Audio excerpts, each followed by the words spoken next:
Cinema 5D at IBC 2017 is brought to you by B&H, the professional source for all your video needs. Blackmagic Design, amazing solutions for film, post-production and television.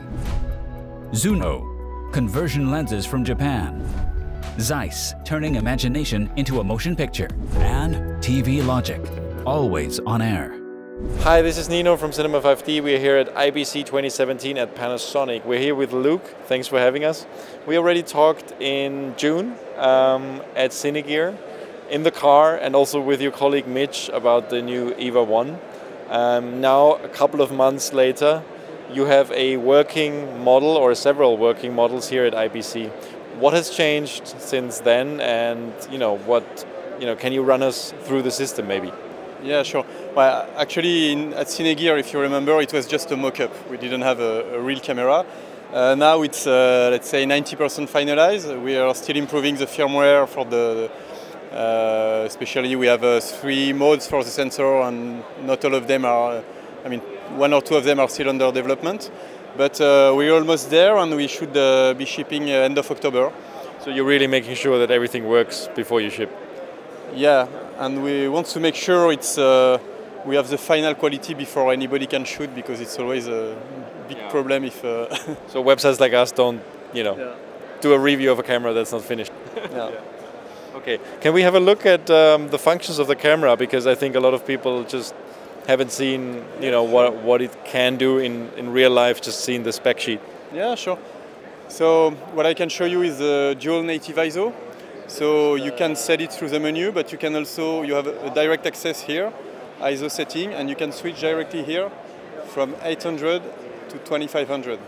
So dual ISO basically means that those are the cleanest ISOs, but you have not just one native ISO, but 2 of them. Yeah, it means that usually if you want to go from 800 to 2500, you will add a gain, so you will change the curve, you will change the color, maybe the dynamic range. Add some noise. And the noise, of course, you increase the noise. In this case, you have at both ISO, 800, 2500, you have the same log curve, the same contrast, the same colors, and the same dynamic range exactly. So you can switch it very quickly, and then, of course, if you set the camera at 2500, then you can still go up or down with gain, and you can go up to 25,000, and you can go down to I think it's one or 2,000. So can you run us through the system, maybe the different codecs that are there? Because I think a lot of people don't know, because it's a bit complicated with the 422, 10-bit, 8-bit. Yeah, but it's still now it's still not finalized. We have the long GOP codec, and with the next firmware we'll have the intra codec.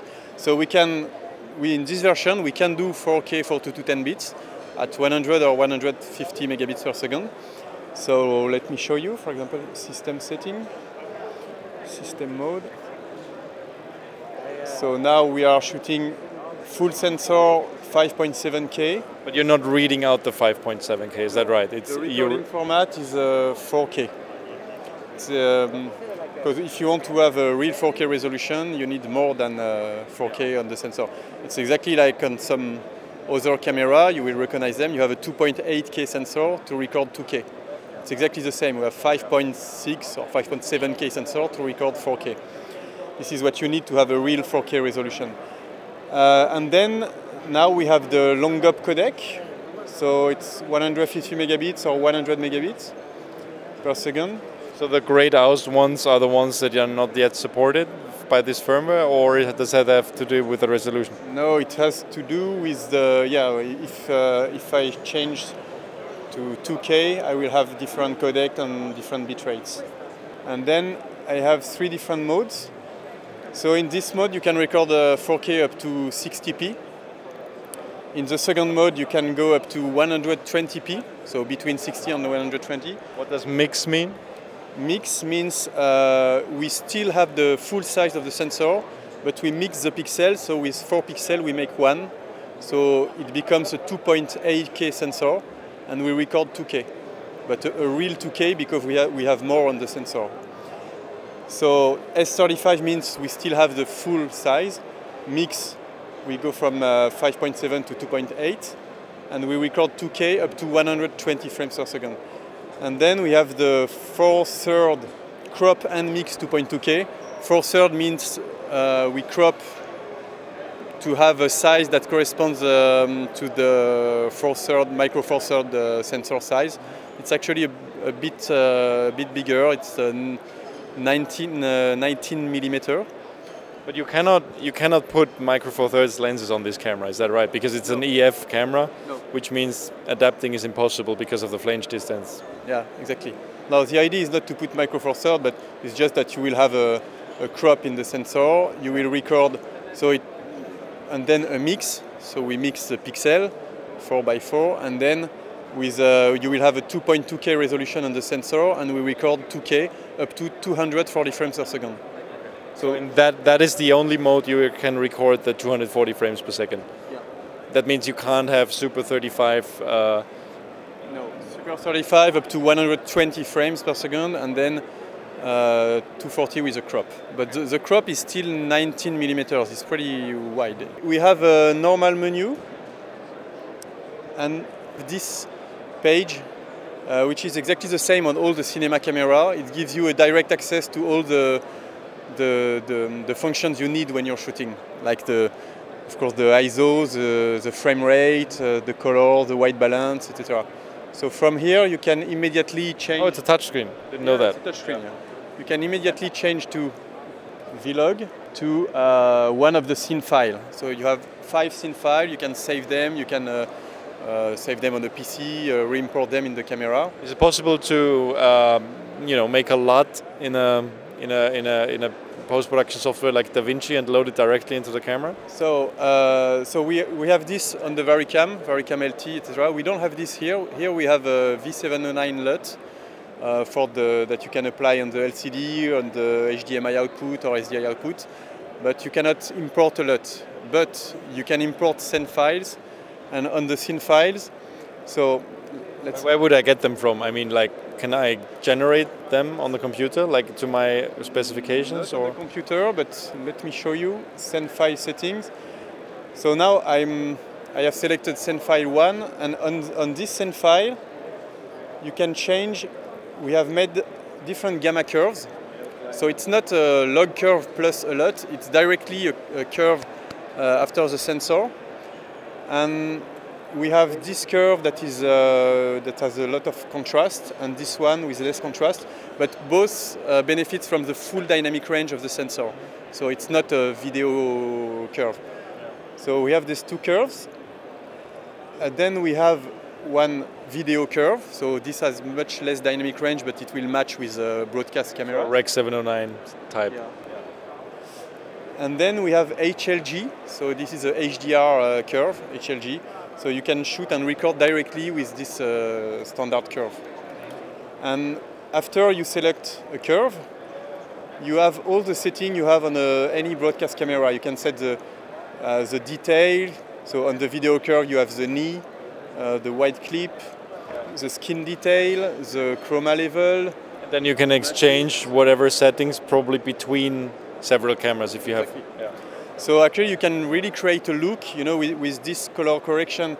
You can adjust the saturation and the phase of, I think it's 12 or 16 axes.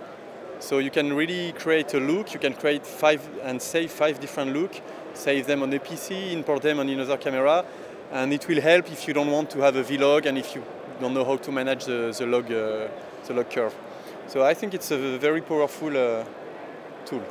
Interesting. Any other things that are worth mentioning that people didn't know before? Yes, I think there is something very nice. Usually for documentary, some people want to remove the IR filter to shoot at night, because at night you still have a lot of infrared, and if you can record this infrared, you don't have the right color, but you can see like it's daylight.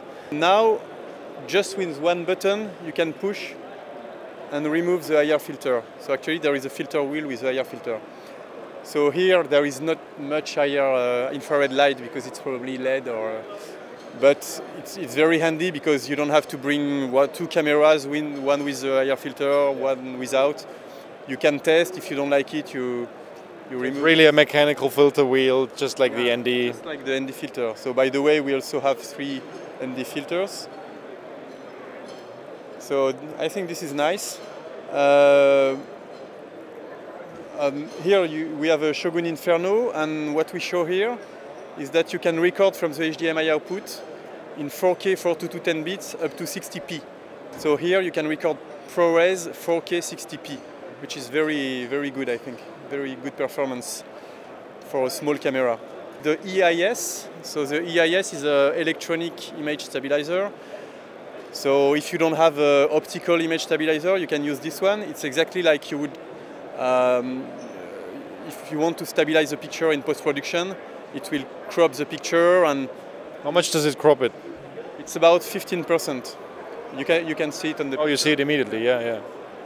So it crops, but as we have a very high resolution, 5.7K, then after you crop, you still have much more than 4K, and then the crop moves to stabilize the movement of the camera.